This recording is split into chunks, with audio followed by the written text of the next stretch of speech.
Nothing. What's up, y'all?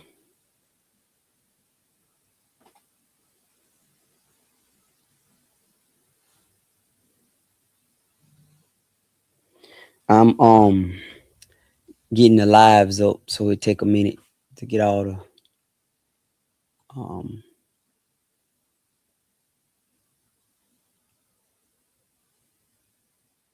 Let me see if I show comment. Nah, I ain't gonna show comments on stage. Y'all just see the comment. All right. Let me see if we get the live up. Okay. Looking good. Looking good. Looking good. I'm sitting in here. If I show comment. I'm up. I'm sitting in here inside the office, and I'm doing a live, but I'm also doing a sale. I got a sale. I'm gonna tell you about. You're gonna get something free with this one. Yeah, it's a free sale, so it ain't. If you buy something, I'm gonna give you my I got this microgreen guide that I created, and it teach people about growing inside. Microgreens are really good, and you could grow them with the inside. Like you don't need a lot of space to do that. So I don't know why is my so when it shows. Let me change this. I don't like how it's showing on my live, man. Hold on one second. That StreamYard stuff. I gotta figure that out. But let me delete all that right quick. Done. Say okay, okay. How everybody doing today? I'm trying to get this thing up and get it running right.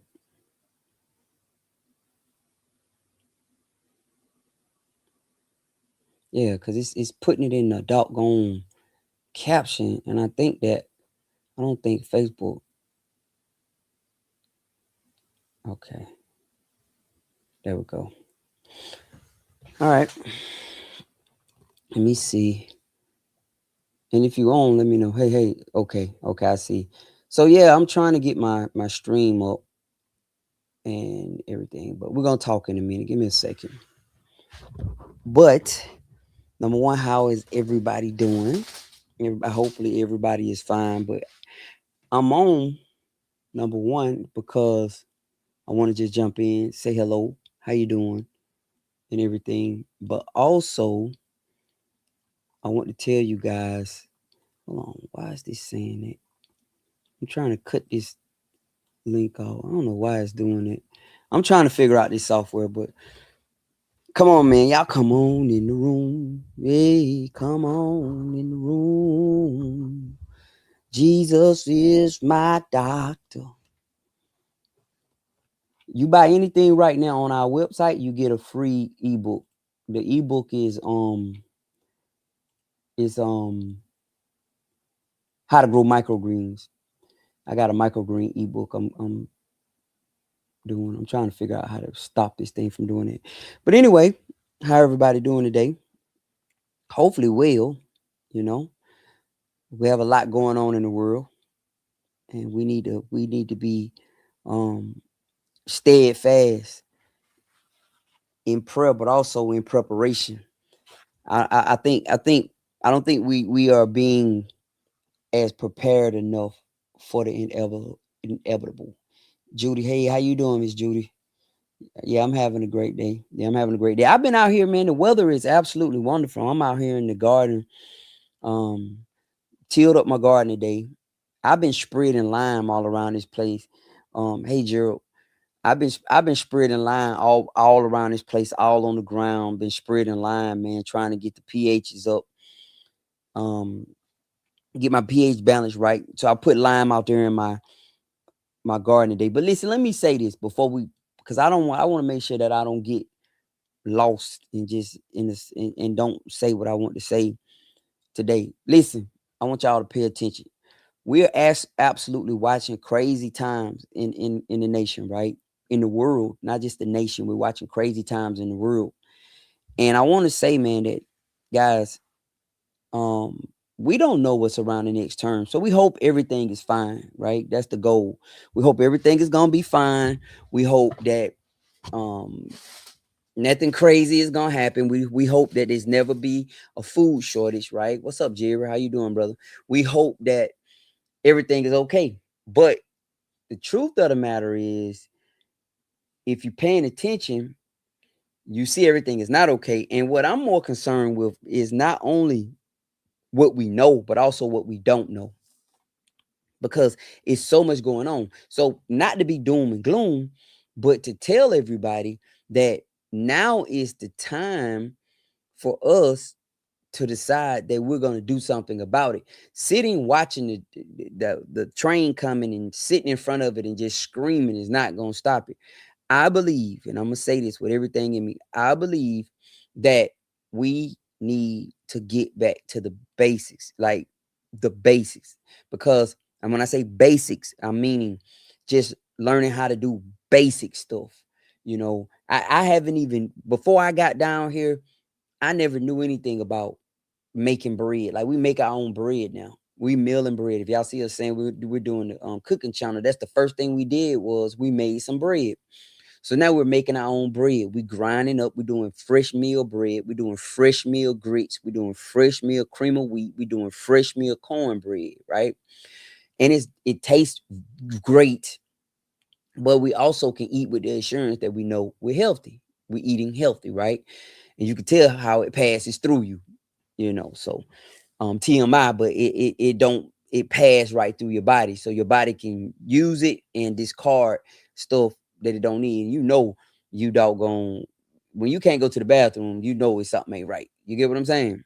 So I want to say that, man, like, all of us, we really need to lock in, man, on some really know what's going on in the world, number one, because I think there's a strategy to keep us from actually seeing what's going on. um I do. I think it's a strategy that say to not show us the truth. Hey, Mark, how you doing? Yeah, bless you, brother. Bless you, brother. Thank you, thank you, thank you, thank you. Bobby, Jerry, Joyce, hey y'all. But I think it's a strategy not to show Americans truly what's going on, right? Because we just walking around like everything fine. Americans, if you listen to a group of Americans talk compared to listen to some other group of people talk, Americans are talking about everything other than, like, we're talking about the football game, they always got these little rap beefs for people who into that going on, um all this other stuff, like all this distractionary stuff that just a big distraction. And we're all focused on that. Like, people can hold a conversation about some stuff like that, like crazy, man. You talk to people, they'll break it down. Like, man, yeah, man, and I mean, really can break it down. But if I say something simple like, hey, you know how to grow your own food if you have to, like, folks literally, man, nobody got time for that. I seen a video today. I should have saved this guy's video. He said that he did the numbers.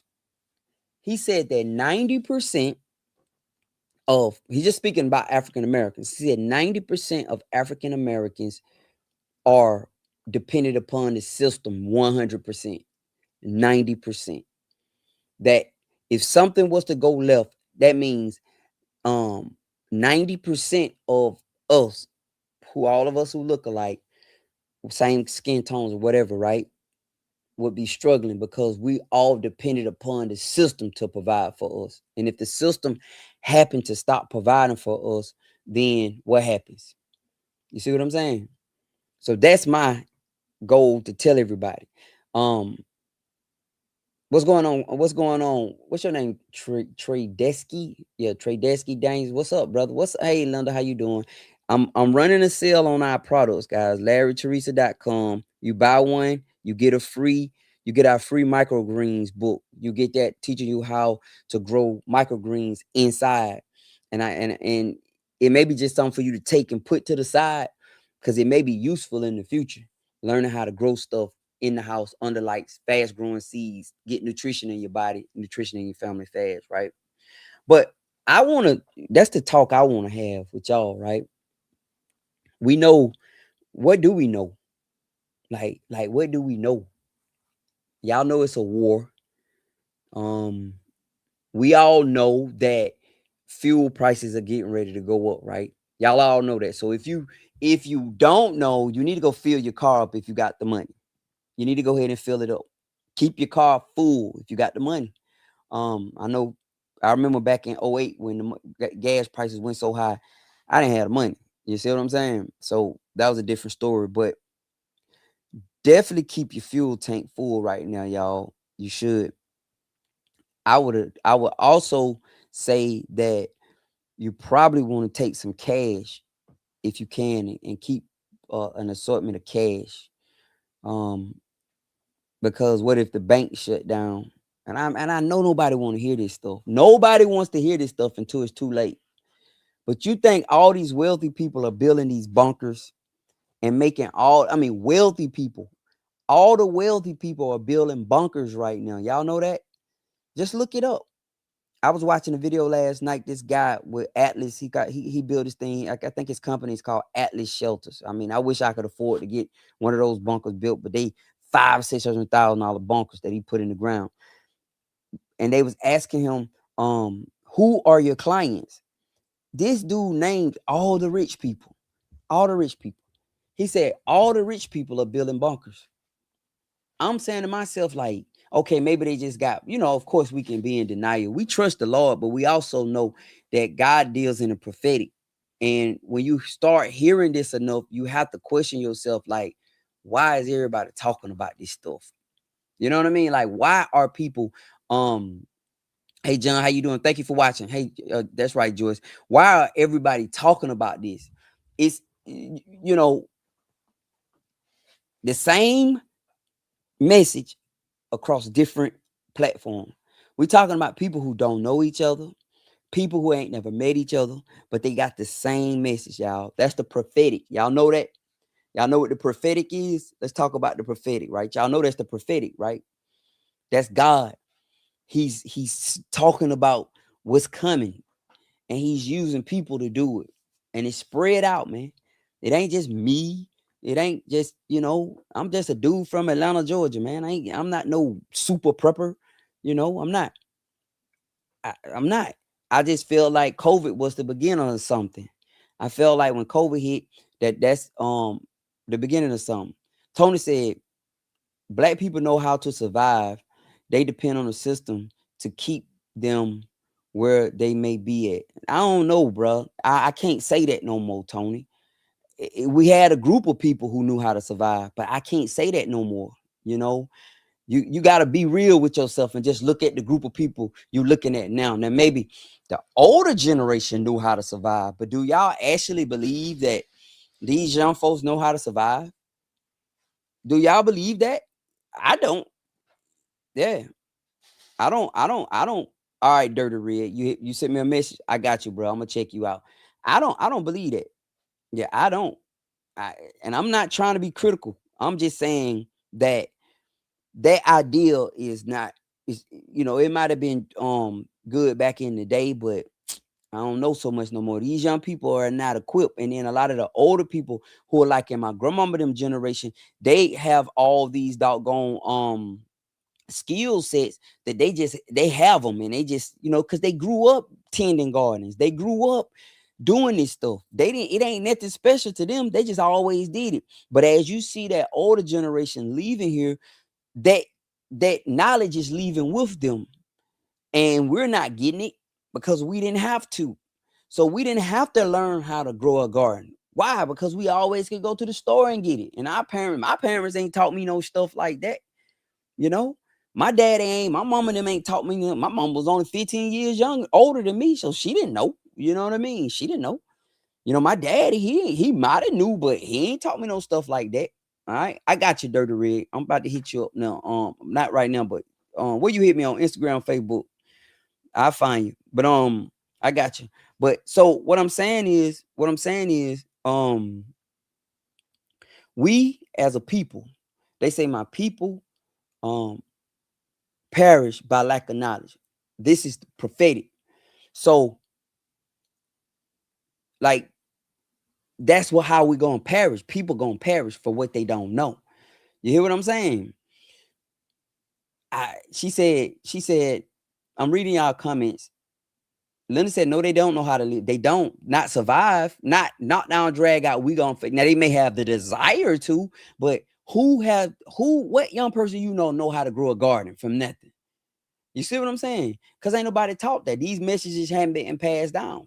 What young person I mean, we talking about city top young person. I don't even know country young person that know how to go out and harvest a deer or harvest an animal and skin it and quarter it out. And you know what I mean?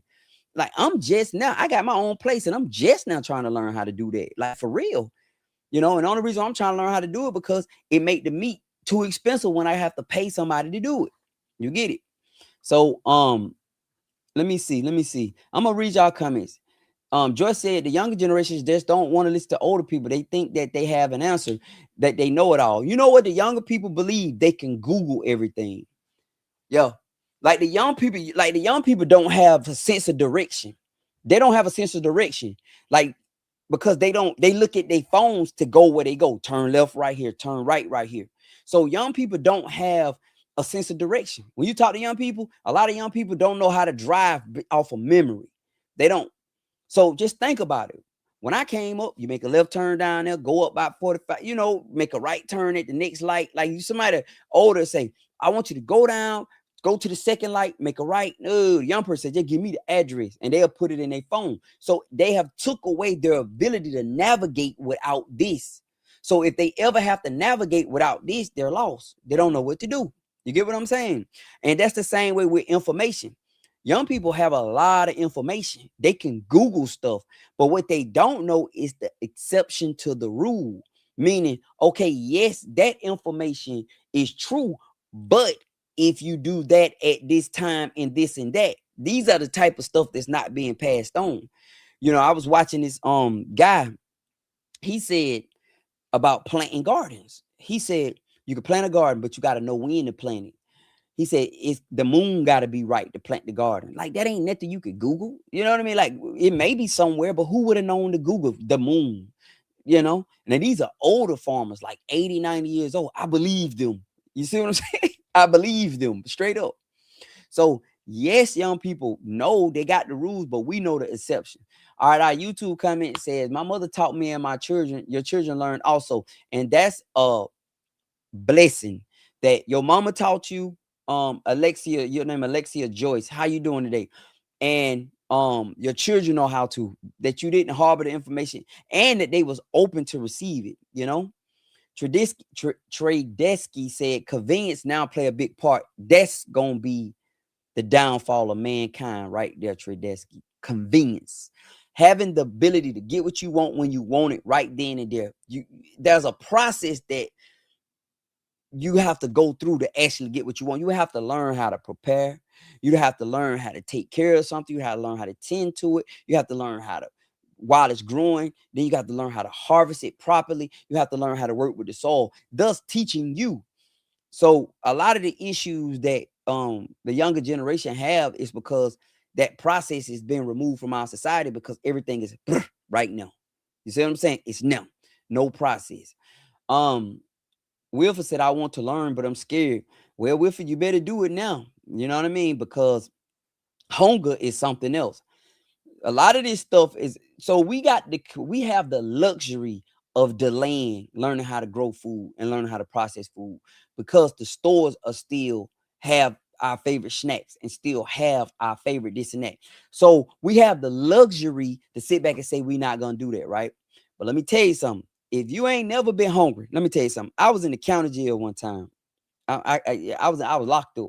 Anybody who ever been locked up and don't have no money and don't have nobody sending them no money, no, boy, you get hungry. I mean, hungry. We in there drinking water, like straight up. We drinking water to stay full because we hungry, right? Hunger ain't no joke. And I think it's too much food, easy food, to make people soft. I see that with my animals. If I feed my animals too much grain, they ain't gonna go get the hay. They're not gonna graze. They're just gonna sit and wait on me to bring them the food. Like straight up, they won't even go graze. They'll just sit there by the bowl and literally wait on me to bring the food. But what I do is I put them to a day on, a day off. I give them grain one day and don't give them grain the next day forcing them to go graze. So when I force them to go graze, and how I force them is make them hungry. When they get hungry, their natural instincts kick in. I got to go eat some bushes. But if I don't make them do it, they're not going to do it. So for all of us, we may have to be made to learn how to do it. You see what I'm saying? Because a lot of us are not going to do it. We're hoping everything stayed like it is. That's the prayer, right? Everything stay like it is. Nothing ever changes. We hope the business people continue to provide our food. The government continue to whatever they doing. You know, I don't know, what do the government do, y'all? Like, for real, what do the government do for us as a people? Answer that question. I know the veterans, if you ever served in the military, the veterans get a chance to get served. But what do the government do for us? Anybody can answer that. Give me the answer to your question. What do the government do for us as a people? What do they do? I want to know. Anybody answer that question. Please, somebody tell me what the government do. I don't know what they do. I don't. I get a tax bill every year that I have to pay, but I don't know what the government do. Especially for us who are not on like Medicare. So like my grandmother, she on Medicare. She get Medicare, right? So so they provide for her, but it's limits to that. You get what I'm saying? Um, you know, yeah. Dirty Red said that's why he became a black farmer here in Georgia. I hit you on Facebook. All right, bro, I got you. I'm gonna look through my messages. Leon, what's up, brother? Godspeed Transportation said, what age are we considered young? I feel like that's a good question. Like, what age are we considered young? I feel like you're only young as you feel. You're only young as you feel. Cause if you don't feel young, if you don't feel like getting up doing nothing, then like you're only young as you feel. That's my opinion, and that's all my opinion. I don't feel like it don't really matter. But we only young as we feel. If you 90 and you feel young enough to get up and go do something, I think that's young. But I think in reference to the question when we were talking about the young people, I don't know, man. I don't know. I think it's a generation younger than what you are today, right? Let's see. Joyce said true. Tredesky said, I grew up picking tobacco, raised in the watermelon field and onions. That's right. This Kenny said this generation is AI driven. I agree. My children are between the ages of 20 27. It's a lot of information outside of the internet. These are YouTube comments. Absolutely. A root crop should be planted on the full moon. All right, that's a good idea. That's good information. That's falling sky homesteading. So a root crop, any kind of root crop. We talking about potatoes, carrots, turnip, anything that's gonna have a root at the bottom, right? Yeah, should have be planted at the full moon. Anyone under the age of 40, hello, Molesky. It said anyone under the age of 40 will struggle with any type of manual labor. Technology is a distraction that enables them to withhold the knowledge and experience of work that requires manual labor. Sad but true. Bridget said, veterans are not served properly. Joy said nothing. Keep you dependent. These are people answering the question about what do the government actually do, like just straight up. Just I'm not trying to be anti-government, because that's all we have, guys. We can't try to tear it down, because what happens then? What happens if we tear it down? But what do they do outside of us watching them on the news every day? What do they actually do for the American people? They do more for foreign countries than they do for American people. Just look at the bills that's passed. It's in support of foreign countries. They send foreign aid. They send our tax dollars that we're taxed on what we make, what we buy, and what we own. Property, sales, income tax, and every other hidden tax that's out there. Inflation is a hidden tax. The lottery is a tax. It's a tax. The lottery is a tax, guys. I know you may not see it because somebody you know or you might have won it, but the lottery is a tax. When you look at the big number of people who playing every day, that's a hidden tax. The lottery is a tax on the poor. All right. So I asked the question. Wilford said to keep you dependent on them. Debbie said to keep us from growing. Andrew said body in motion stays in motion. That's right. You got to keep moving. Body in motion stays in motion. You're right about that. Stop us from doing for ourselves. I'm asking a question about what do the government actually do? Stop us from doing for ourselves. Nathan, that's a good comment.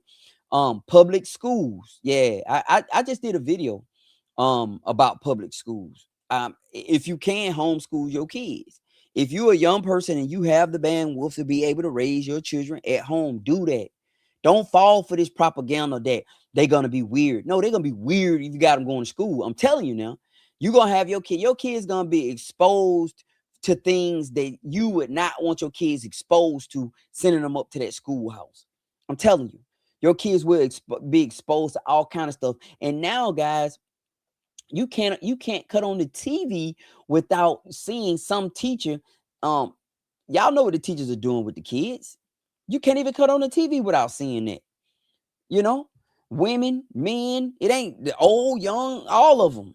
You can't send your kids to school without worrying about somebody preying on your children some way, some form of fashion. Now, I know in the real world, a lot of us can't do that because we have to work, right? I owe. So off the work I go. We have to handle our business. And I understand that. That's the benefit of two family homes. If we can ever get back to that dynamic, we got two family homes. Many hand may work light. You got two kids in the family, a mother, a father. Somebody can choose to be the breadwinner. The other one can be choose to be the homemaker, right? And I know a lot of and it don't. I don't think it's a gender specific role. I don't think that it has to be the woman or it has to be the man. I just think we have to work together as a unit to make that happen. But I remember raising my kids and sending my kids to school. I didn't want my kids to be exposed to certain stuff because they were I was trying to keep them green. I was because I knew y'all are not intelligent or mature enough to be able to handle this stuff. Man, they'll go to school, they're exposed to it because you cannot account for what another child is being exposed to that they're gonna bring to school.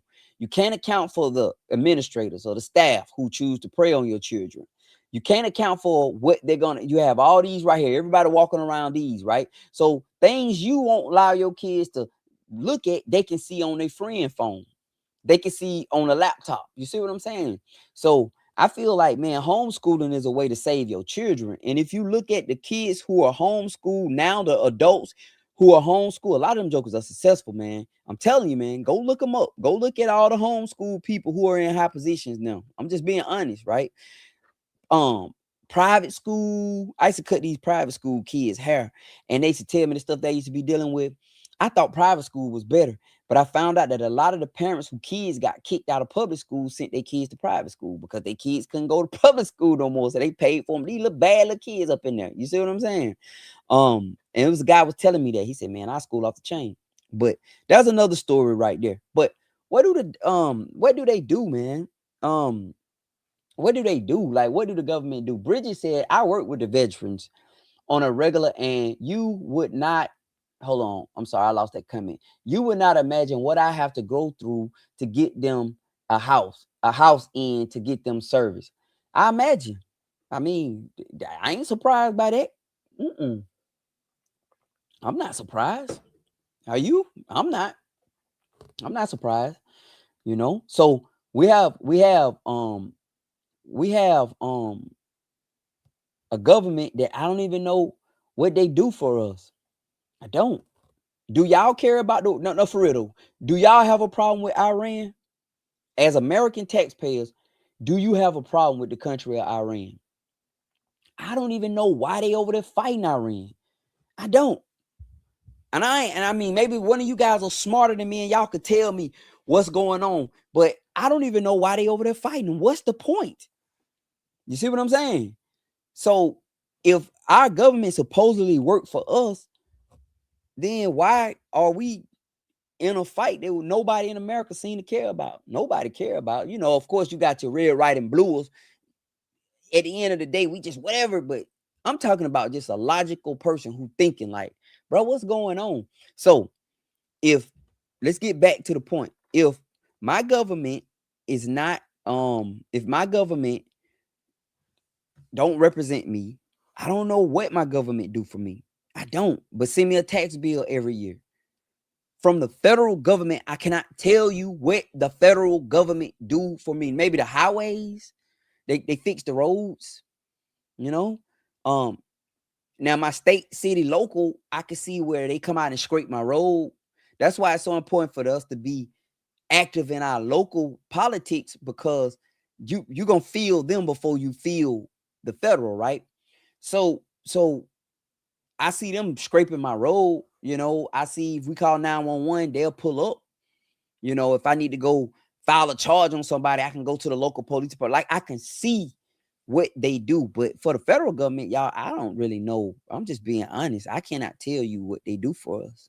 I don't. And I'm not anti-government at all, but I don't know what they do for us.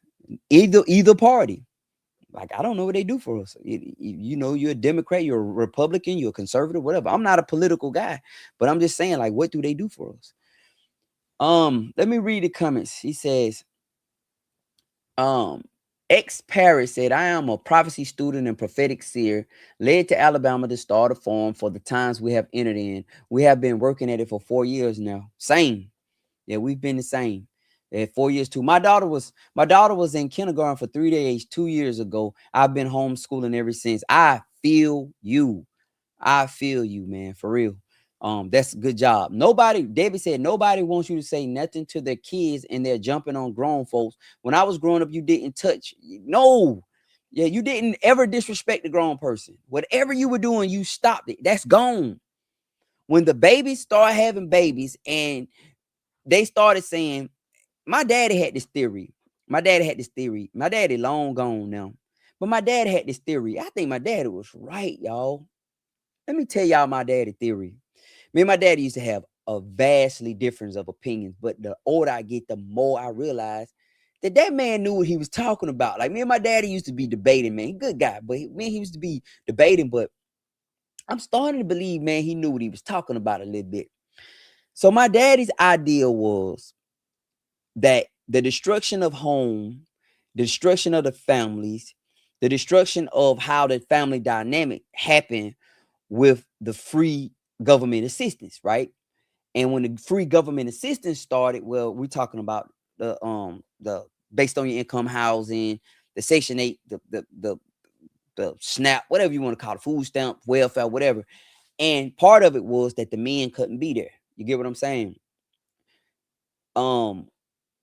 He used to tell me that all the time, man. My dad used to talk about Lyndon Johnson. He said, man, that's who started it, Lyndon Johnson. I didn't know what my dad was talking about because I just was young and I was full of fire and I didn't really have no kind of knowledge, but I think he's right. What I mean by that is the young girl or the young guy who have a kid, right? Whether they was playing or just say typical, somebody's having unprotected relations and a baby come about. All right. This attitude of you cannot talk to my child, you cannot correct my child has been passed on. It wasn't in my mama generation. I don't know. It could have been in my mama generation. My mama was only 15 years older than me. She was born in the 60s, right? I think it was in her generation. I do. Because I used to be bad as I don't know what, doing all kind of stuff, but let somebody, my mama be like, nah, you don't, my child. My little boy used to be deserving it though. Like, for real, because I used to be in everything. So the idea that you can't put your hand on my child, I correct my child. I understand that because you got some people who not gonna correct your child in love. But if your child feels that you're the only person who can correct them, then your child only gonna respect you and no one else. So that's a flawed way of thinking. I'm gonna tell you, I watch the animals, right? This how the animals do. Everybody straight and everybody baby. Straight up. If a baby is doing something, a mama boom, hit that baby. And the other mama don't get mad and be like, don't be touching my child. No, that baby was corrected in the moment. It was doing whatever it was doing right then and there. That's the only way that child gonna know not to do it. But if I have to call you and I have to report it to you and then you correct it 8 hours later, then I don't think that's beneficial. If I can correct it in the moment, like a dog, if you're raising a dog, you got to correct the dog in the moment. You can't kick a dog later. You that dog don't know what's going on. Dogs live in the moment. So when a dog do it, you got to get them right then and there. You know. So that's thing. Yeah. So Debbie, you right about that. Andrew said their roles is to provide essential services, maintaining order. Are they doing a good job? Some no. We have become too dependent on the government for everything. I understand. So their job is to sister service, maintaining some order. What services do the government provide? I know Medicare. My grandma get Medicare. I know the VA. You know, brothers and sisters, they get their checks if they've been in the service, they service connected injury, stuff like that. And I think they spend a lot of money on the housing for active duty people in military. I guess now I'm just trying to quantify what do they do for us. I'm talking about you and me, who just a middle class citizen in America, paying bills, going. What do they do for us? Not that overarching thing. I don't know. All right. Obey said, Obey said, I don't have a problem with Iran. I don't either. I don't even know what's the deal. You know, they in bed with each other. Bridget said they in bed with each other in every manner you can't think of. Yeah, Tredesky said they owe Israel. That's been a big thing. Israel. Um, Andrew Young said war machine making the rich richer. I do not know of any. I do not know of any black-owned defense companies. I don't either. I don't. It may be somebody in there somewhere. I don't know. Jacqueline said nothing. Sam said, my husband and I homeschooled. I love these kind of comments. Homeschool our three. They were very stable and successful adults. Now, thank God. I'm telling you, y'all, I want y'all to understand this because we've been trapped into this. I owe. So off the work I go. And it's a cycle. And I'm starting to realize that the ploy is always to attack the next generation that's coming. You know, you see these kids get out of control, right? And you see they got all these weird things. Like these kids don't even know if they boys or girls anymore. Like they tell these kids are going to school. I don't care if this offend you or not, but I want to be but politically correct, man. We gotta attack evil, man. We do. These kids are going to school in their most vulnerable times in their mind. Like they don't know left from right. And you have people in these schools helping them to be more confused. You see what I'm saying? They're going in there and this is what my son told me. My youngest son told me this. He went to college. My youngest son said, if you don't believe anything when you go to college, you definitely not gonna believe anything when you come out of there. He said, because them professors, them liberal arts professors and stuff like that, man, he said they'll have you all messed up. He said, but you gotta believe something when you come in there, and you gotta stand on that. You gotta have some type of faith. We got away from that. So we letting the world teach our kids what to believe, y'all. We is. All right. It's true. All right, here we go. That's how it was back in the day. All right, so ex Paris are coming when I asked what do the government do. She said, or he, I'm sorry, I don't know if you're a male or female. She said FEMA, right? Department of Agriculture, right? Department of War, Department of Transportation, the FDA. All right, so FEMA, we had Hurricane Helene down here. They ain't do nothing for us. They ain't do nothing for us. I'm pretty sure some people got their checks, but FEMA didn't do nothing for us. I had to go through my insurance company. So, and then a lot of my neighbors and a lot of people who lost stuff, they were having problems with FEMA. So I don't know. I know what they're for. They're the Federal Emergency Management Agency. I know what that stands for, right? I do know if I don't know. I can't say. Now, I want to jump on the Department of Agriculture. Absolutely. The Department of Agriculture, the USDA, the FSA, Farm Service Agency. Now, they do have absolutely great benefits in there for farmers. Right. They do. We just got denied for something though. They denied us. But we got approved through the NRCS. That's how we got that high tunnel. Now we had to pay for it out of our pocket, and they 100% reimbursed us. But we did get approved for that.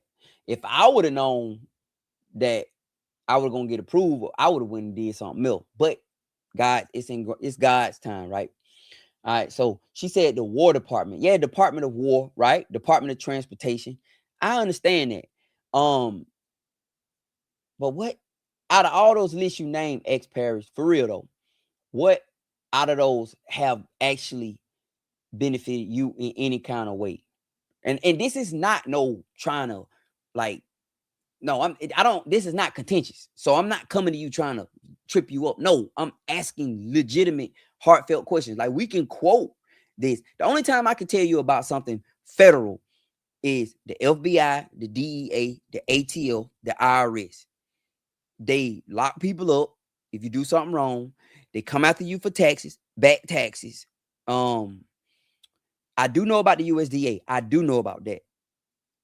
I do know about FEMA, but I'm just talking about the day-to-day individual. Yeah, day-to-day individual. Let us say they have that bisexual thing, whatever that may be. Yeah, I'm not really sure, man. I think it's all demonic, man. I hate for people, this your sexual whatever, but it's all demonic. A little child, poor innocent child, go to school, and somebody who's wrestling with their sexuality is in a leadership position, and instead of, because a child is vulnerable, you see what I'm saying? They're vulnerable. They don't know if they're going left or right most of the time, man. Like you can't not take a child. Like these people are literally trying to say, well, that child know. Man, that child don't know nothing. That child can't go left or right. A child will sit and eat candy all day until a child will literally eat themselves till they, and we're listening to them about some lifelong impactful, man, that's some demonic stuff. Yeah, that's some for real. Yeah. X Paris, oh, you male, you from Georgia, you lived in Atlanta. Me too. I am a veteran, so I may be biased, having been to many other countries. Absolutely.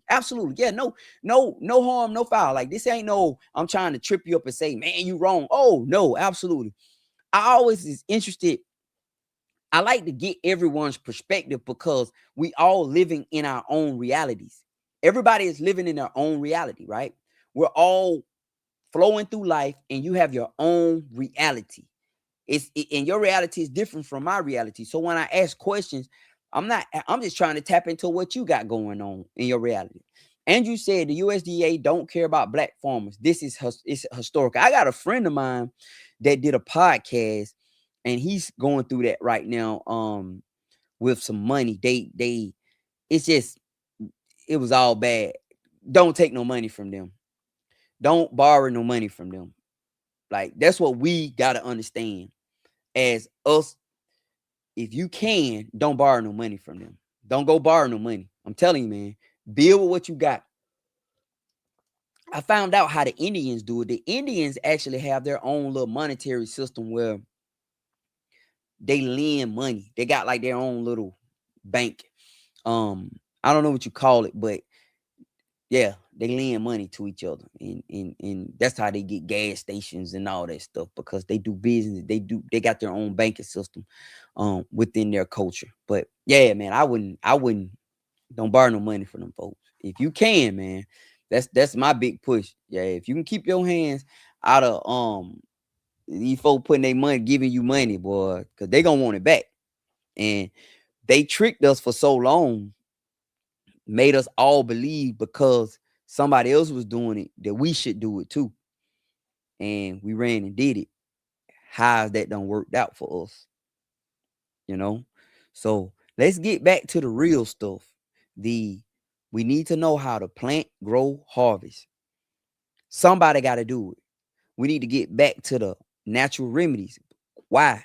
Because people in my grandmama age group live longer than us. And she said they didn't go to no doctor. They taking stuff, herbs, go out there and get that root off the tree. We're gonna boil it.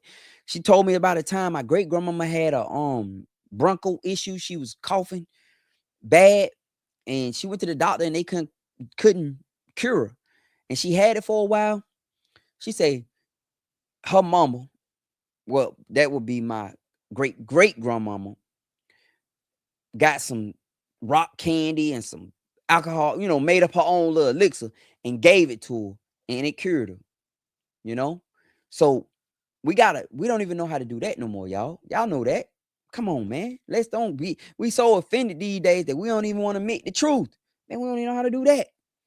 I don't nobody know how to do that. Like, man, nobody know. We could look at a plant right now, it could be 100% beneficial to us, and we would not know it. Straight up, we would not know it. Jennifer, hey neighbor, this is my neighbor Jennifer. She said we have removed gods from the school, the government trying in the homes. That's right. The teachers that cared have been pushed out because there is no control in the classroom. That is absolutely true. And that's what I'm saying. So you sending your kids to this demonic cesspool every day, and that child is going in there navigating all this demonic stuff. And I know, don't nothing uphold a lie greater than the emotions of the people who believe it and want to believe it. I heard that from Chad Jackson. Chad Jackson said, there is nothing that upholds a lie greater than the emotions of the people who believe it, or the people they want to believe it. So you'll fight for something because that's what you believe, but that don't mean it's right. So I just want to make sure I say that. So when we start talking about what has public school done for us, people start digging back into history. Oh, back in the day. No, we talking about now. Now, what is public school doing? The kids barely, are they learning anything? Like, what are they learning? Straight up. For real. We have a shortage of engineers in our country. They have to import talent into our country because the people in this country don't have the skill set. And I know the people in this country gonna say, oh, yes, they do. No, they don't. Because they ain't been taught it. They haven't. They done turned a lot of the colleges ain't nothing but party places. Now with this new AI wave, the kids gonna be dumb as on the what because they cheating through school. Somebody said this the other day. She said, FYI, your doctor 10 years from now is now using chat to cheat on a paper. That joker ain't learning nothing because everything in our country is driven by money. It's all money.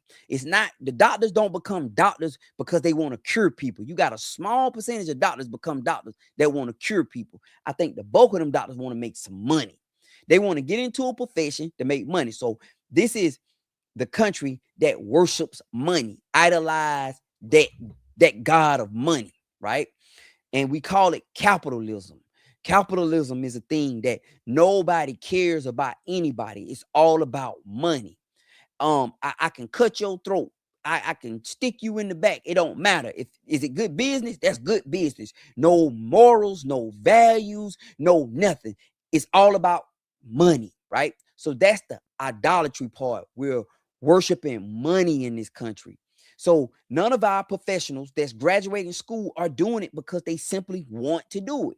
They simply want to add value to the profession. They're doing it because they can make money. Right? You remember when you told me when you was trying to figure out what to go to school for, somebody said, boy, you better do that, boy, you're gonna make plenty of money. Not the fact that you can add value, right, to something. They said, boy, you can make plenty of money. So they started selling college degrees. They started allowing the banks to take advantage of, I'm gonna read your comments in a minute, but they started allowing the banks. Andrew just hit the nail on the head. They start allowing the banks to prey on the college students. These are the people who are going to shape and mold our tomorrow. These are your future doctors, your future educators. These are your future attorneys. These are your future everything, right? Your future engineers, your future architects, the backbone of our nation, right? Our nation is only strong as the education of the people, not the war machine. The people, the strong education of the people, right? So they started preying on these people. All the people who went to college, not all of them. Some people came out smooth. How they preyed on them, got them into them student loans, made school so unaffordable that people had to take loans. It shouldn't cost no 150 grand to get no education. That's what I said. So what do our government do? So if the government is going to put $3 billion in something, don't you think the government should put $3 billion in its future? The government should put $3 billion in the kids of tomorrow and make sure they get educated. So if they're going to spend $3 billion, they said they sent Israel $6 billion last year, right? So if they're going to spend $6 billion on something, don't you think it would be highly, highly beneficial to the nation if the government spent $6 billion on the young people who are in school, right? But instead, no, we're going to take all y'all tax dollars, send it to a foreign country, allow the banks to take advantage of its citizens. We're going to bag the loans with tax dollars. The student loans are now backed by tax dollars. So they tell the banks, yeah, y'all go ahead. Yeah, y'all can loan them something. They can't write them off. We'll buy them. So what it is, Fannie Mae, which one the student loan company? Is it Fannie Mae? We'll buy them. We'll consolidate them. That's tax dollars buying the loans from the banks. The bank gave the loan, right? So these are all the private loans. The banks are buying them, so they guarantee them, right? So think about that. Think about a government that allows that to happen. Will you trust them with your food? You hear what I'm saying? You trust them with your food, man. Do you trust them with your future? Right? We got a government that has allowed banks to exploit its people by enforcing the people to pay for it, making us pay for it. My tax bills show up ridiculous every year, and I have to pay to be exploited in this country. You see what I'm saying? So I'm saying all that to enhance my point that this idea that we're going to be fine is a lie. Right. We're going to be, you're going to be all right, man. Hey, man, don't worry about that stuff. That's that purple talk, right? No, it's not. No, it's not. Let me read some of these comments. Andrew said, man, you hit the nail on the head. Unity. You should not have to get a bank. That's right. Other cultures have been following this blueprint forever. Yep. It's called collective economics. But you remember, in the United States, the individualism has been promoted. You're going to be the rich one in your family. Everybody is an individual. And the reason why divide and conquer. We separate them. We don't allow them to come together. Because if we separate them, we can exploit each individual. My last live I did, we talked about, you got a family of 15 people, right? 15. We talking about mama, daddy, 4 kids, uncle, their kids, sisters and brothers, siblings. We ain't talking about the grandparents and everybody, right? We're going to use the number of 15 adults, 15. Each one of those families have a mortgage, right? 15 individual mortgages with 15 interest payments attached to them. Each one of those families. You get it? Those kids are going off to school. If they go to college or whatever, hopefully the families can pay for it, but most families can't afford to pay for college these days. You can't. It's too expensive. The colleges are inflating the amount of the courses because they know they're going to get paid for with debt. And the banks will give the debt because they know it's backed by the American taxpayer. We're going to pay the debt. We have to. We ain't got no say-so in it. We can't vote against it. That's why I wonder what the government doing for us. We can't vote against it. We can't say we don't want this to happen. We can't say that. You get me? Right? So all those 15 families is just being exploited individually. But what would happen if those 15 families came together collectively with a plan and strategy? Said, look, this is what we're going to do, family. Instead of us running out getting 15 different mortgages, we're going to get one. All right? It's going to be for a good little bit. We're going to buy this piece of place and we're going to all move on it and we're going to make it work with one another.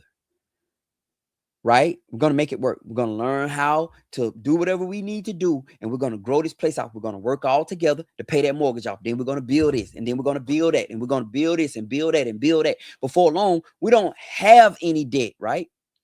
And every year, all of us work together and just pay the taxes and the insurance on this place. That's it. But that's too much like right. We can't do that because we've been engineered against that. Like that's been a ploy. The American people have been engineered against that. Yeah, we don't know how to work with one another. Kids can't even write in cursive these days. Absolutely. Why did they even teach us if they were going to stop teaching them? Like, that's crazy.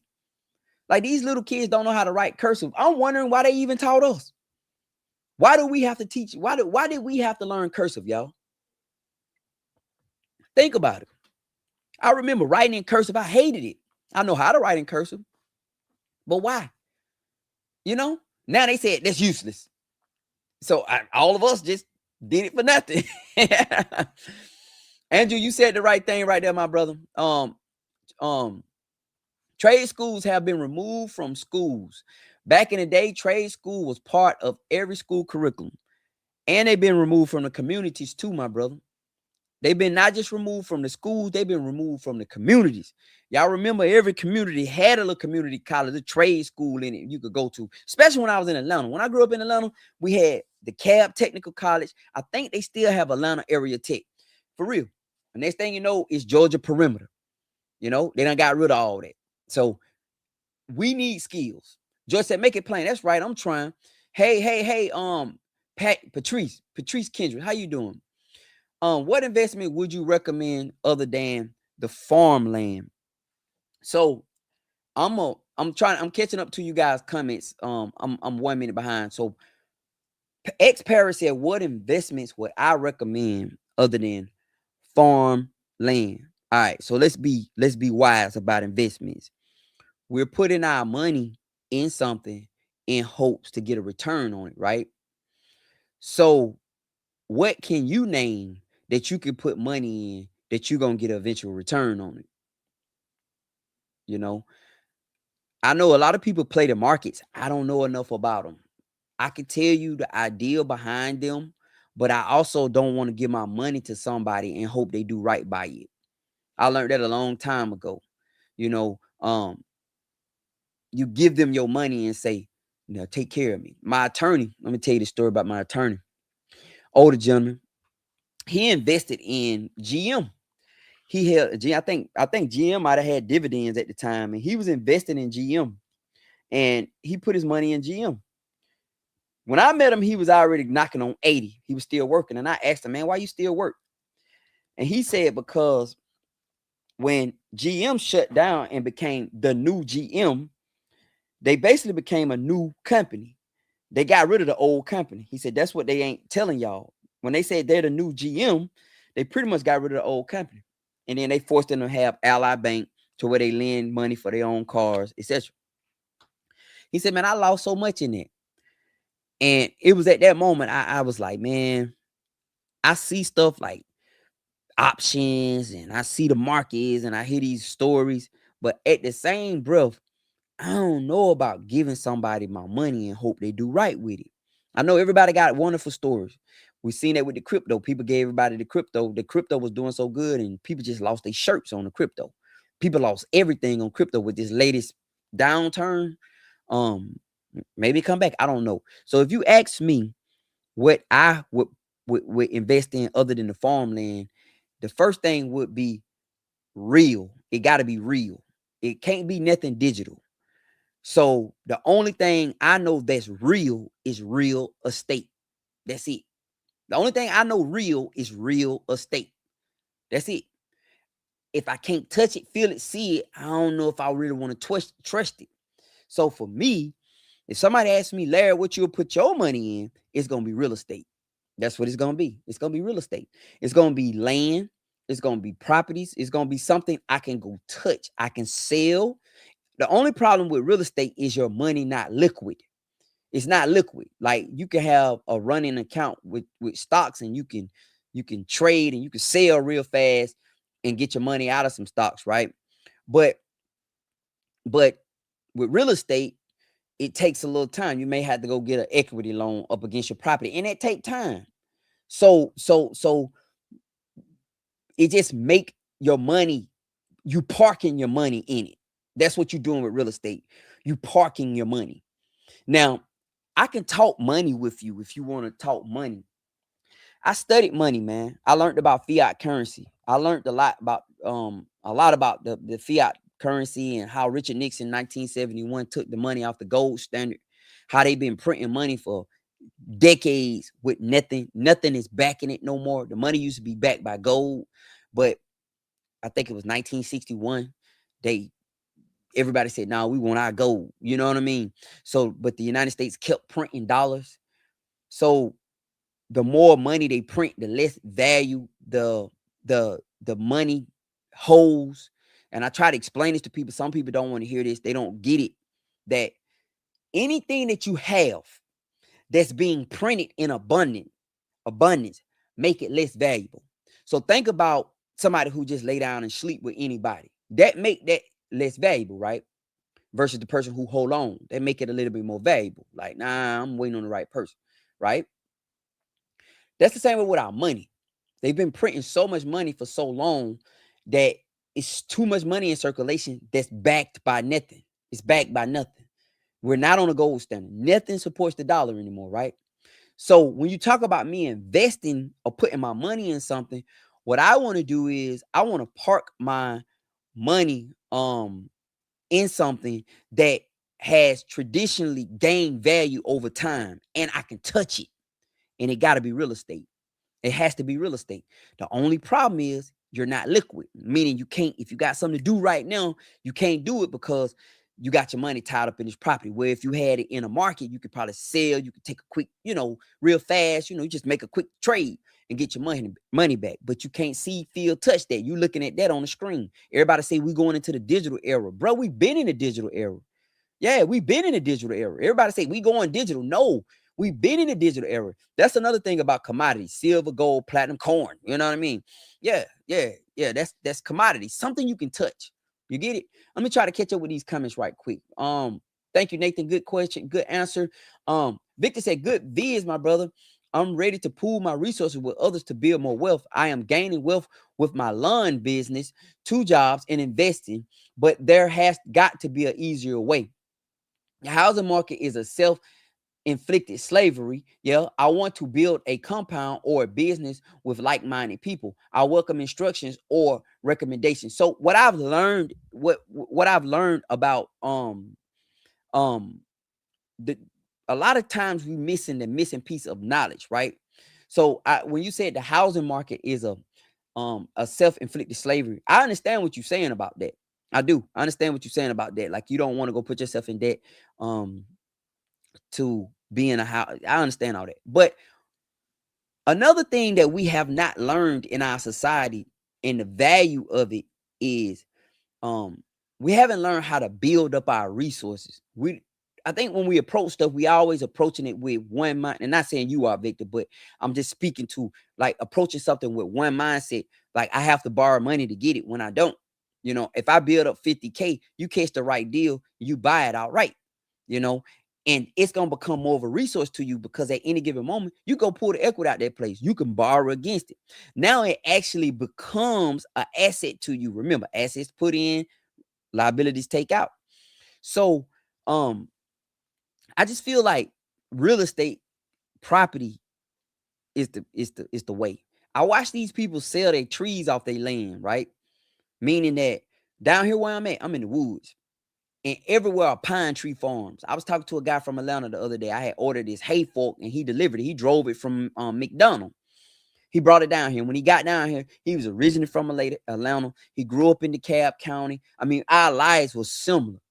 And he's a white guy too. And I was like, we got to talking and stuff. And he was like, "I like your place." I said, "Yeah." He said, "Boy, I'm thinking about doing something like this." And we just got to talking. We got to talking. We got to talking. And he was just asking questions. I could tell he was really interested. That man had a truck full of stuff that he had to go deliver, but he done parked and he talking to me. And I told him one thing. He said his mother-in-law had property. He said he didn't know how he could make money off the property. I said, "Are they pine trees on them?" He said, "Yeah, full of pine trees." I said, "You can sell the old trees." He said, "Really?" I said, "Yup." So in the city, we pay to get trees cut down. Down here, man, you can get $20,000, right? You get $20,000 for trees. What up, Mope? How you doing? I'm doing a live. How you doing? Come say hey to everybody right quick. Come on over. Tell them hey. Hey, How school was? good. You good? Yeah. What you got? From the floor. You brought me one? No. Your mama dead wrong. I'm gonna talk to your mama. Go ask why I brought it. Why? Because it's Match Day. All right. Well, I love you. I'll see you in a minute. All right. But yeah. So it says, yeah, for me, if I was you, I would definitely be cautious with my money. You're making money. You working like you busting your butt and you working, man. I see. You got to get to the point where you're making money and you don't have to work. And where that come from, it starts with product. You got to have product, and you just got to figure that out, brother. You got to create product. Yeah, that's what you need. Yeah, and it outweighs talent every day. Um, Patrice said, if you have enough land, you can make it work for you. That is the, I don't think we value land enough as a people. We have seen land as a place just to build monuments, right? We've seen land as a place to just build a big old house. You see what I'm saying? We don't see land as um listen, guys, listen. Do you understand what we can do with some land? We can do a lot with land. That's why you get people, they don't sell the land. They never sell the land. Generations upon generations of people are sitting. I was at this place the other day, man. Humongous place. Humongous. I said, man, how much land y'all have? 7,000 acres. I mean, big old place, man. Big old giant place. 7,000 acres. They out there farming it. I said, what y'all doing? They got all these John Deere machines and everything around. They farming I think they say they do peanuts. They do peanuts and corn. And I'm like, okay, now it's money tied into that. Let's be real. They're probably growing it with these USDA stipends that they're getting, guys. I'm telling you, these big time farmers get these stipends from USDA for real. And they call it acreing out their property. They go up there and they pull out this map and they show them, we're gonna do these right here. These 300 acres are gonna be all peanut, and they get checks for that. They do. Don't lose sight of that. They get checks for that. That's the little unspoken thing that I've learned since I've been down here, that in the city we've been told that, you know, you're a welfare person or you don't supposed to get in free. But then I got down here around these farmers and found out, man, these jokers getting free money too. But it's that zero sum theory. That if I get something, that means I'm taking away from you. That's that zero sum. So we don't want y'all to get nothing because we feel like if you get it, then that means they taking away from us. But that's a fact. Like, yeah, USDA give out checks for real. And a lot of them big time farmers, they getting USDA stuff for real. I ain't gonna say all of them, but a lot of them, mom, they ain't getting them John Deeres on the whim, man, them big old $300,000 tractor. Myron says, I guess you're answering the question about what was cursive for. Myron said cursive historically served to prevent ink blots from quill pens, was considered a mark of professional literacy.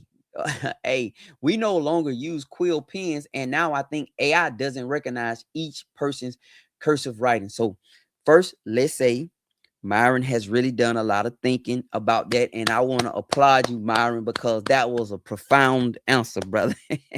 No cap, bro. That was a profound answer. You did a great job with that answer, and that was all good right there, brother. Thank you, man. Good information.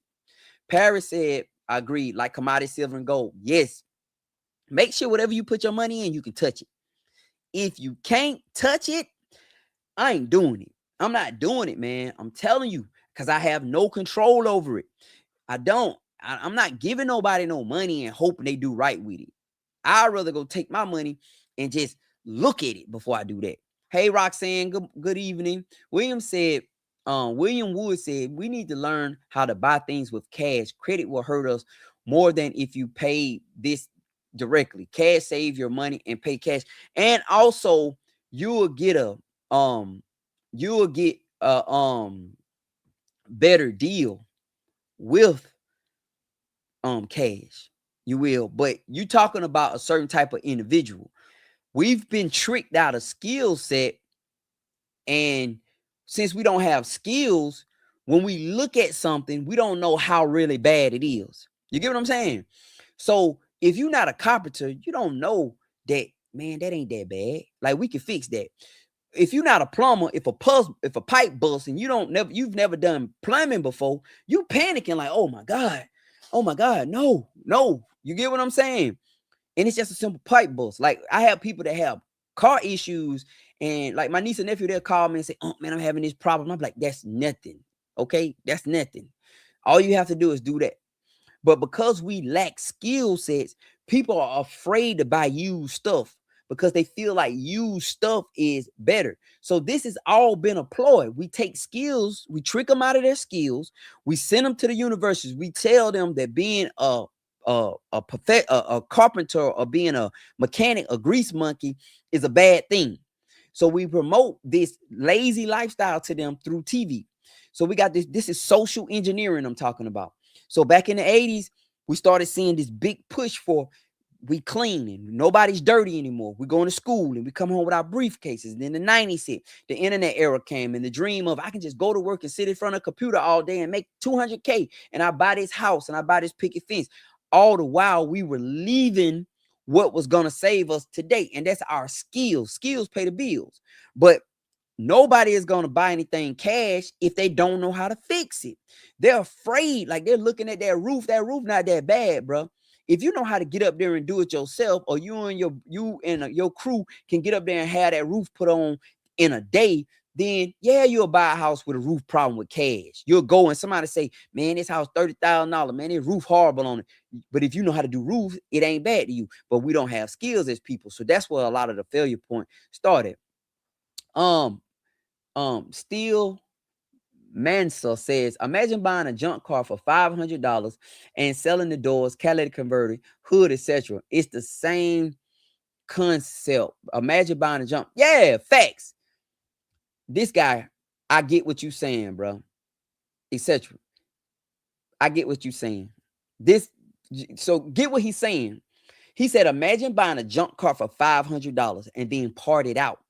So you see them people buying junk cars. You part it out and you say, okay, I need $300 for the doors. The catalytic converter, I need $200 for that. Okay, the hood, I need $150 for that. The seats, I need $150 for that set. Like you'll end up making $1,500 off of it, right? That was a real thing. Like that's a real thing. We got to get back to that mindset. Jennifer said, with everything going on in the world today, everyone needs to have a stash of cash for survival. The digital world can be taken out quickly. We need to have money for survival. You are absolutely true. We need a stash of cash.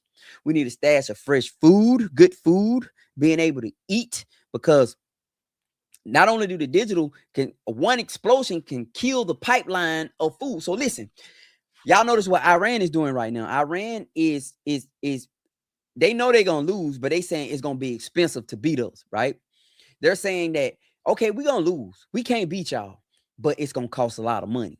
So what they're doing is they're not sending missiles at the US, they're destroying oil refineries, they're destroying everything they can, and that's gonna impact us. So let's say the same concept happened with a train that brings us food, or with because we get food through trains, planes, and trucks. That's freight get brought up in here. Let's say blow up the Mexican border, now we can't get stuff from Chile no more, or something happened crazy, right? What do we do at that point? Our beef come from Brazil, our pig come from China. Our Like, we don't have that anymore. Like, we don't have American hardly anything. So not only do we need to have a stash of cash, but we better have a stash of food too, because boy, the worst case scenario hit, but we'll be on some rations around here. Joyce said in the movie Gone with the Wind, Scarlett O'Hara father told her something very significant. You will always have terror. And he will reach down and grab the earth, talking about the land, because like you said, Mr. Larry, you can sell trees off your land. You can sell part of your land. Listen, you can lease your land out. If you have enough land, you can get in touch with a cow farmer. You can grow hay on your land. It costs money, but it's a lot you can do. You have generations of families that don't sell the land. Look at what the wealthy people are doing. Wealthy people are purchasing land, but all the while pushing the poor people to buy stocks, ETFs, Bitcoin. Like, they're telling you to buy that stuff when we all need to be trying to grab us a piece of the pie too. You see, you can borrow against your land. You can grow crops on your land. You see, you could get you a herd of animals and put it on your land and sell animals. Like, it's a lot you can do with land. You can, but we've been tricked to, like, believe and celebrate this other stuff, right? We'd rather ride around in a car that we're going to pay for in 7 years for 125K. A car, like cars, cars are 50, 60 grand now, regular cars, right? We'll go get a truck that's 80K because we can afford the payments, but not one time say, shoot, what if I keep my old truck? Yeah, we got a tick here and there. We may need to get a new motor put in eventually. But if I'm gonna spend 80K, I'll go take 80K and buy me a piece of property somewhere. I don't know what to do with it, but I own it. You see what I'm saying? Eventually down the line, maybe we could go and sell it, because real estate has historically appreciated. When you look at the history of real estate, it always appreciates. You have moments of down, but it always eventually go up. It gains value. So I think we're not talking about that enough. The benefits of owning land. It's a lot that come with it. Let me read the comments. Shalom. Patrice said, I totally agree. Been dumbed down. She said, I didn't see any solar panels or generators. What's your plan for power? Oh, buddy, we got generators. I'm the generator king. I got a 64 kW generator sitting out there. Still got a little work done with it. I have a 15 kW military generator that's sitting out there on a trailer. I bought that at a military auction. It works. And we got small individual. We got 12 kW, 12 kW generators. Yeah. 12,000 watt generators. Yeah. Oh, we got plenty of generators. Hey, no, yeah. Y'all, so I went through Hurricane Helene. We lived off generators for 7 days straight. Oh, yeah. Oh, now we good on generators. I want to I got one generator out here that still needs some work done to it. And I want to eventually have one whole compound generator. And I have it sitting out here. We got a 250-gallon natural gas tank sitting out there. Propane. We have a 250-gallon propane tank sitting out there as well. The generator it's been converted to propane. But it's gonna get right.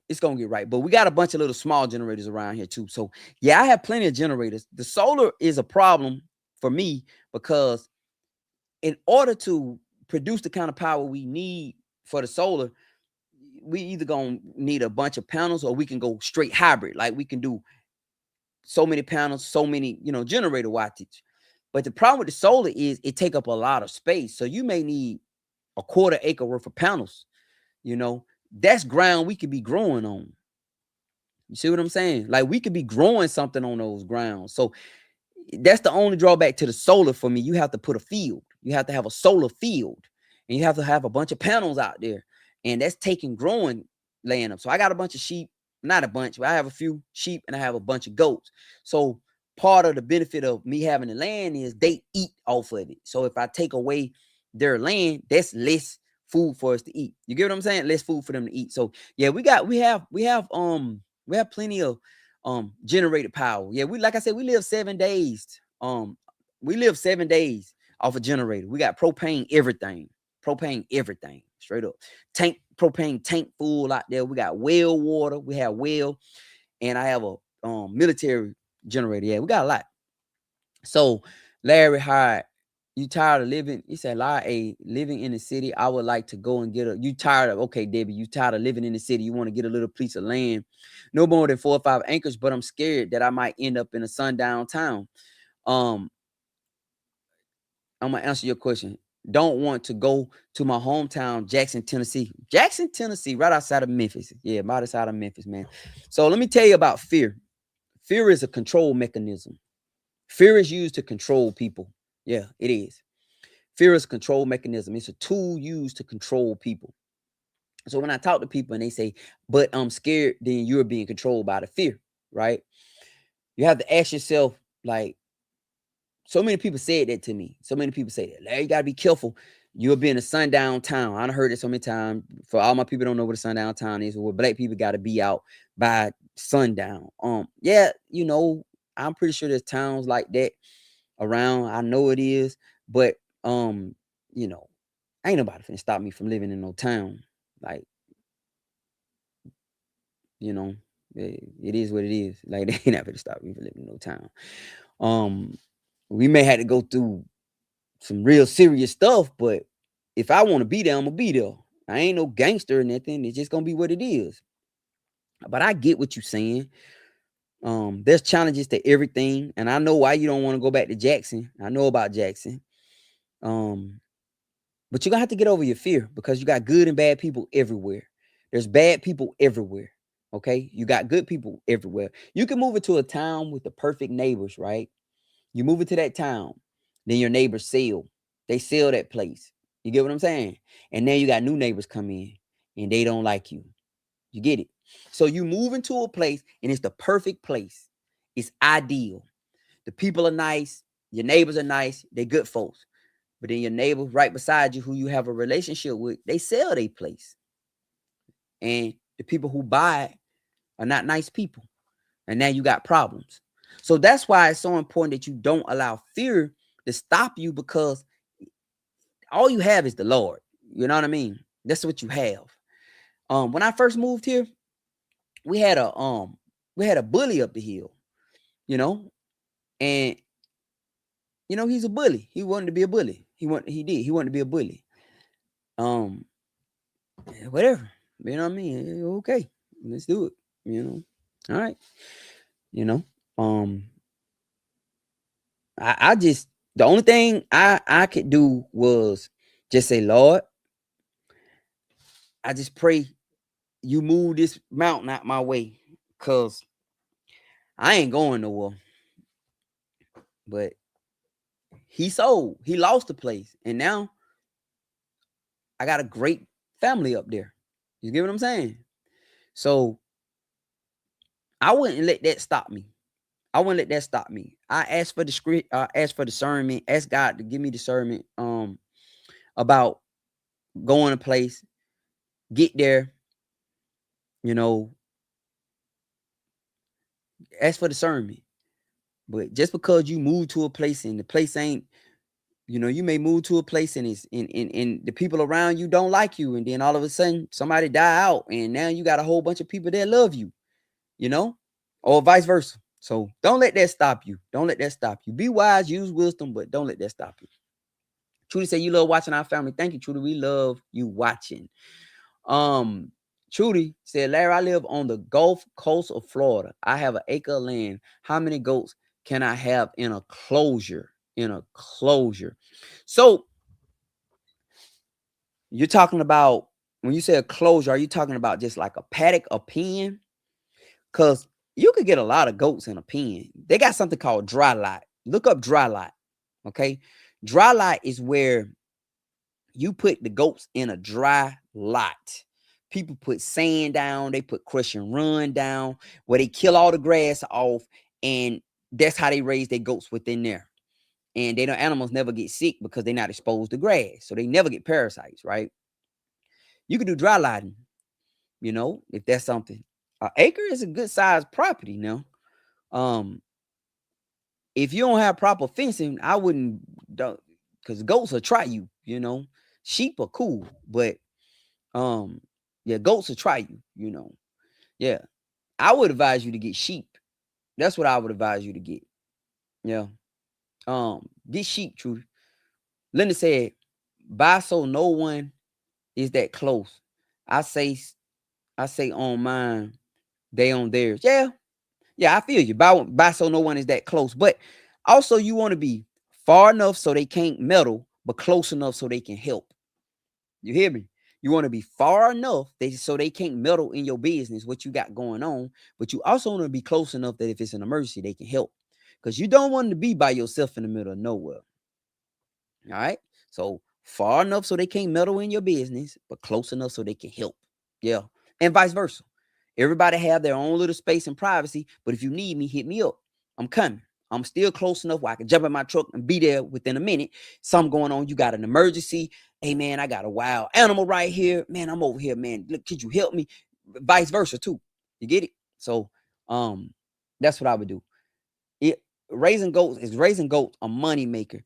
They make money. They do. I make money with my goats. But if you're trying to make money, I would suggest you do sheep. Do sheep. Everybody eat lamb meat. Everybody. Get you some sheep. Sheep are easier to maintain. They're easier to deal with. Sheep don't try to escape. Sheep don't do dumb stuff. Like you ain't gonna go out there and your sheep gonna have his head caught in a gate. Like I haven't had one do that yet. You get something called hair sheep. They shed their hair. I have some out there. They don't have horns. They just not a problem. So if you want to make some money, um, I'll just get me some sheep. Get sheep. All right. So if you want to make you some money with animals, think about sheep, think about hogs. Everybody eat pig meat. You know what I mean? Everybody eat lamb meat. You know, do something like that. All right. Goats are great. There's a big market for goats. You know, goat meat is going up. Small ruminants are going up. Sheep, um, goats, that is going up. The price of it is going up. The United States just put a 20% tariff on all imported goat meat from Australia. They've added an additional 20% on top of it. So the price of goat meat is rising. You know, if you are a small independent farmer of goat, you're gonna make money because people are gonna start hunting you out to buy your goats from you for meat because it's gonna get too expensive in the store to do it. So you'll be able to make money on goats. Yeah, but sheep. She said, Trudy, but what about their milk? You mean goat milk? I'm not a milk person, so I'm the wrong person to ask about milk. I don't do milk, period. Whether it's a cow milk, sheep milk. I'm not a milk person. Yeah, I don't do milk. I don't do dairy. I leave dairy. I left dairy alone. I don't do cheese. I do a little butter, but I don't do. Yeah, I'm not the milk person, so I'm not really sure. Yeah. Do you remember 4-H extension offices used to give out baby chicks? I'd imagine they did. Yeah, I imagine they did. I go to the extension office out throughout the year, you know. Yeah. But yeah, sheep milk. I don't know about sheep milk. I ain't never heard nobody drink sheep milk, man, ever. So there may be some sheep milk situation, but I can't tell you. Yeah, 4-H extension office. So that's where we go get our soil samples at the extension office. Yeah. Yeah, I'm not sure about sheep milk, but if you small and you want to make some money, get some sheep. Get sheep, man. Yeah. Goats cool, but get sheep. The reason why I say get sheep because sheep eat grass. Goats will eat it too. Um, you think they give seeds? Okay. Now I go up to my extension office, they sell plants. I bought some tomato plants from my extension office last year, Patrice, and them tomato plants, they was indeterminate. Now they was determinate tomato plants. Those jokers grew. And I'm gonna go up there again this year and get me some more tomato plants from them jokers.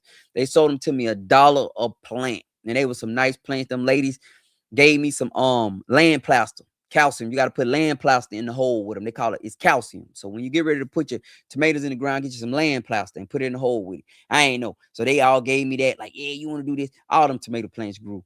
Yeah. Percy, I just be messing with y'all, man. Winston too old to eat, brother. Yeah, Winston too old to eat. Winston meat would be nasty. Yeah. I just be talking junk, y'all. Yeah, I ain't Winston too old. Now I may sell Winston now, you know what I mean? He may get sold now, don't get me wrong. Yeah, I asked about the seeds, Patrice, but yeah, Winston too old to eat. Yeah, you don't eat an animal that old and that tough and rough unless you have to. You get what I'm saying? That's a lot of boiling right there, buddy. Yeah, you most of the time with the males, um we don't eat men animals that's done got a certain age. Trudy said I'm going to get a donkey also. Yeah, they say they do a great job. Yeah. The only reason why I haven't got a donkey, Winston is a Bora goat. He a dapple Bora goat. The only reason why I haven't got a donkey is because them donkeys will kill a dog now. And Duke them been got over in there with that donkey and it'll be a bad day. Them donkeys don't play. They do not play. Yeah. So that's the only reason why. Yeah, Winston a Bora goat. He a dapple Bora goat. Yeah, but now I ain't gonna eat Winston. Winston too old to eat. That meat to be nasty, man. Horrible, tough, and you ever ate goat meat and it tastes like that funny taste? Y'all know what that funny taste is? Pee. That's when a goat been peeing, goat been peeing on itself. Yeah, Winston, he beautiful, man. Um, he just like you gotta know goats. Like I like him. He do a great job. But I can say if I was buying goats from scratch and I know what I know today, I wouldn't buy Winston. I wouldn't. Like he gonna breed, but it's the kind of genetics you want. Like it's the kind of genetics you want. The wide back end. That's for me. You want to get a Winston narrow in the back end. You want a back end that's thick, big old thick hip joker walk around with them big old hams. You get what I'm saying? Winston don't have that. So he throw a lot of babies, but when you look at them babies narrow. So this is just part of grading the goat. So when I got them, I just like the color. That's all I went with. Boy, I love that color. But I didn't understand that if you're trying to produce meat, you need an animal that's going to produce a thick amount of meat. And Winston don't produce thick amount of meat. That's why when y'all hear me keep talking about Ace of Spade, if y'all look at his hind part is thicker than Winston. He's still not high, like a high dollar. He decent. If I had to pick one of the two, I'm gonna pick him every time because his body structure. He got that body that'll produce a larger amount of meat, guys. So when y'all hear me talking about Winston, it's not because I don't like him. I don't love his personality. He's great. That's my little buddy. But when you look at him, when he turn around and walk away, the next time you see him walk away, look at his back parts. Look at his hind parts. When you look at his hind parts, it's narrow. It's very narrow. So the meat is not there. Now, when you see Ace turn around and walk, he's still a little narrow, but not like Winston. Winston arrow pointed straight. So that ham is not there. But look at Ace when he walk away. He got some big old hams back there. So the babies he throw, I got some of his babies on the ground. The babies he throw, the back legs are thick. They thick. So that's the meat. You know what I mean? So Patrice said, when I was growing up in Tennessee, our farm, we had a sow named Piggy Doopsy. Is that Piggy Doopsy or Piggy Dotsy? We used to ride her across the yard. My grandma talk about it all the time. They had a big pig, and then one day they came home, that mother was gone. My great grandma mother was like, they were like, what a pig? She gone. You know what I mean? This thing, they showed up back with a bunch of meat. Yeah, Duke a good dog. Yeah, he a good dog. Yes, ma'am, Trudy. Yes. Yeah, that makes sense. So yeah, so now you understand what I'm saying, Angela. I'm not saying I don't like Winston. Don't confuse that. No, don't take that and run with it. It's just I'm doing it for me, and now I know more. So when I first started, I didn't know a quarter of what I know now. I was just buying animals based on emotions. That's it.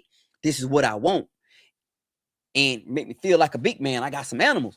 Now I look at the animals and I know what's quality and what's not. And Winston a great breeder. He gonna breed. He could get you 1,000 babies. But when you look at the size of the babies, so we got to rush to 13 months with goats, right? We trying to get them as big as possible within 11 to 12 to 13 months before they go in the rut. And then we butcher them out.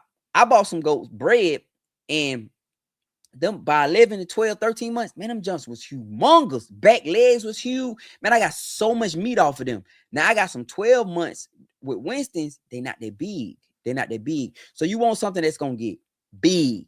You know what I mean? That's what you want. Big back legs, big hind quarters, big shoulder meat. Like meat, guys. Trudy said, what is the best goat if I don't get sheep? That question, you got to know what you're doing it for. So when you ask me what's the best goat, I'm gonna push back and say, what are you trying to do it for? Are you trying to do it for meat? Are you trying to do it because you want some pets? Are you trying to do it because you want something to keep the bushes ate around your property? Like, what are you doing it for? Because what's gonna make the difference is if you're doing it for meat, then you're gonna have to spend some money. You're gonna have to get you a nice Savannah goat, and a Bora goat, and they have bigger meat. They produce more meat, right? So when you raise one, you get a nice freezer of meat off 2 of them, versus it take you 5 of them to get some freezer meat. So if you're doing it because you want milk, then you want to look into a dairy goat. If you're doing it because you simply just want something to eat the bushes and maintain the property, then you don't have to get an expensive goat for that. Do I eat sheep meat? Absolutely. Absolutely. I have 10 out there in the field that I'm not touching right now. These 10 are like man, these jokers, like, I ain't never treated them. I've never wormed them. So when you raise your animals, those are the animals you want, right? So I haven't wormed them jokers. I haven't gave these jokers no CDNT, no nothing, right? They standing up out in that field, tough. So they're bred because it's a ram out there. It's 9 of them bred. It's a ram out there running with them. I have another 10 to 15 lined up in the spring. I got put in touch with a lady who is the lady. Like, yeah. She don't raise this. Look, this lady who I'm in touch with, she don't raise them for meat. She don't raise them for show. Guess what she raise them for? She wants to enhance the actual breed. We do Katani sheep. She do it for simply the love of the breed. She don't do it for nothing but that. She want to produce a better quality sheep. So I'm waiting on her. May she gonna sell me some of her older mamas. They already older. I don't want young mamas. Don't buy young animals if you're doing it for meat, Trudy. You never had lamb? Sheep meat is lamb. You never had lamb, Purcell? It's lamb. Yeah. Lamb is baby sheep. Sheep is mutton. They call that mutton. So, Trudy, if you're gonna go out and buy animals, you need to buy grown animals. Because if you're doing it for food, that means you need those mamas to have babies. So you need some tested, tried, and proved mamas. You need mamas that know how to raise and take care of babies, Trudy. All right. So don't run out and get no young animals and try to raise it, because what happens is, number one, you're gonna waste a whole bunch of time. It take you about a good 5 or 6, 8 months, a year to get that animal up ready to have a baby. And you truly don't want to breed that animal, that girl, as soon as she is available to breed, because you don't, it's like a young mama, a young human mama. They don't know what to do. Like, I had one, she's standing there like she don't know what to do. The baby flopped out of her. She took off running. She left the baby. We had to go get her and the baby. Normally, the good mamas, when you pick that baby up, like, you almost got to fight to get the babies, because the mama ain't going to let you get them. And then when you pick that baby up, that mama going to follow you. This one, man, we had to run her out of there. We had to make her, and then I had to lock her up. So I'm just using this as an example about a young mama. So if you just now starting a homestead, do not build your homestead on no young animals. I did that. It's going to take you a year. Don't do that. Get you some already grown animals. Get you some nannies that 2, 3, 4 years old that have had babies, know how to raise babies. Get you a book or buy them bred, already bred, meaning they pregnant. Get them. The mama gonna take care of the babies. She know what to do. But you get a young one, first time having babies, man, that baby fall on the ground. That mama look at that baby like she don't know what to do with that baby. The baby over there starving. Mama ain't cleaning it. Baby walking around, got all this stuff on it. Them good mamas, man, you come out of there. She had that mama in an hour. You come out there an hour later, that baby clean. She nudging that baby, making that baby get up. The next thing you know, you see that baby standing there sucking on the mama. The young ones, man, that baby walking around, got stuff all caked up on it, all messed up. Yeah, so if you just getting started, don't get started with young animals. Don't get started with young animals. Get started with grown female. What age do you think I should get for male and female? 2, 3, 4, 5, 6, 7. Like, you just want to make sure that joker healthy. Look at his feet, look at his eyes. Make sure it's healthy. A lot of people don't know the age of their animals, okay? So they'll tell you what age, but when you deal with a real breeder, they'll tell you. Like, I know all the babies on the ground. I know how old Cinnamon, Nutmeg, Winston, like Winston 4, Cinnamon 3, Nutmeg is 3. I know how old they are, right? But you just want a healthy animal. If you can, buy a bred animal. If you're gonna spend your money, buy a bred. If you say you're gonna go buy 5 goats, go buy 5 bred, heavy bred animals, meaning she pregnant. You can look at her bag and tell she pregnant. Like the bag, her milk bag, if it's full of milk, she pregnant. Bring her to your place and let her have the babies. All right.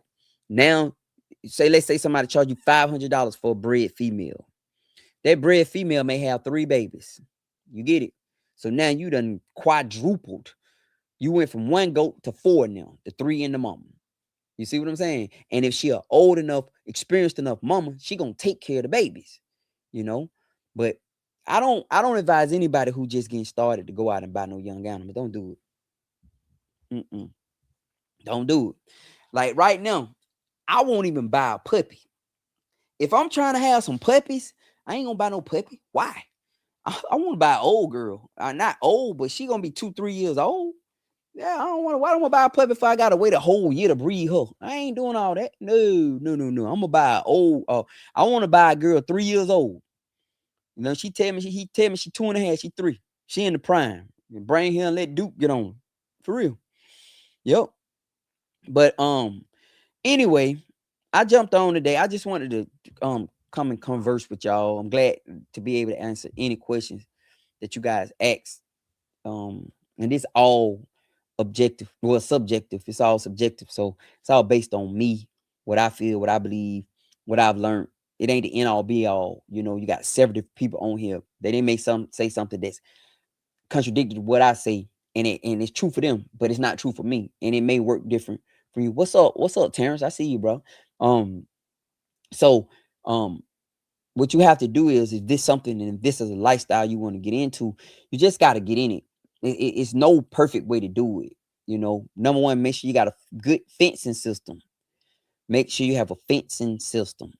For goats, you're gonna need a barn. Sheep, you need a barn too, but sheep are not as bad as goat.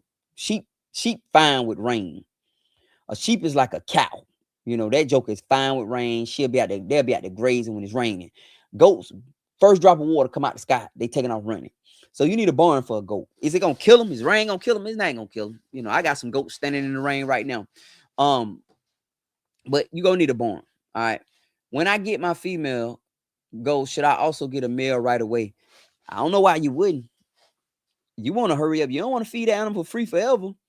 Shoot, if I'm gonna get a goat, if you want a goat and you want a female and you want to get yeah, get a male. Or spend the money on a bred female, okay? Males can be a handful now. I know Winston cute, but Winston can be a handful, okay?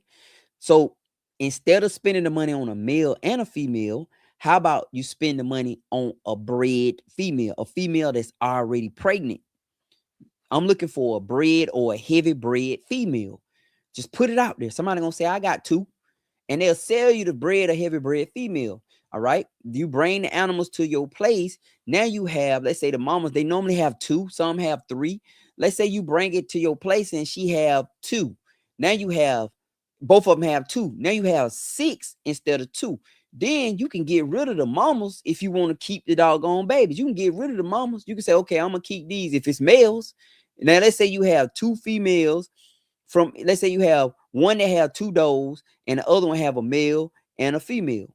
All right. You can take the male, use him for meat. It depends on what stock he come from. You know, I buy a heavy bred female. That's what I buy. I would not spend my money on no young animal, and I would not spend my money on no male and no female to start. I will buy an already pregnant animal. That's what I will buy. Find you somebody who will sell you a bred female. They will. They'll sell them to you. All you got to do is just look for them instead of looking for instead of looking for a um instead of looking for a male or a female. Look for a heavy bred male, a heavy bred female. Okay, look for a heavy bred female. Yeah. All right, y'all. I'm about to wrap it up. I'm finna go ahead and enjoy the rest of the day, man. It's still sunny out here. I got a little work to do. I'm out here getting my ground ready.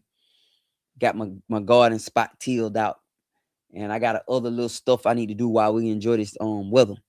But I appreciate y'all, man, for joining, talking. Remember, hold on. I have all our products on sale right now.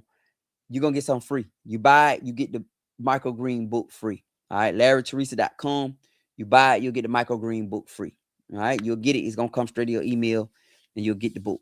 All right, and that's just it's a guide to teach you how to do it. And it's something I needed when I first started, but you don't have to get it. The information is out here. I just want to be 100% transparent. You can find the information anywhere. All right. All right, man. This is Larry. I'm gone, y'all. I'm gonna talk to y'all next time. Thank y'all for joining the stream. Thank y'all for all the engagement and the questions and the interactive. I'm gonna jump on. I enjoy these times. I don't know if you want to ask questions. And when we get on, I answer your questions. You know, I have this new platform I'm using, so I can see all y'all questions in one spot. I can see my YouTube questions. I can see my Facebook question in one spot. So that's how come I'm able to answer the questions and respond. All right. It's Larry, y'all. I appreciate y'all for watching. I'm gonna talk to y'all next time. Peace.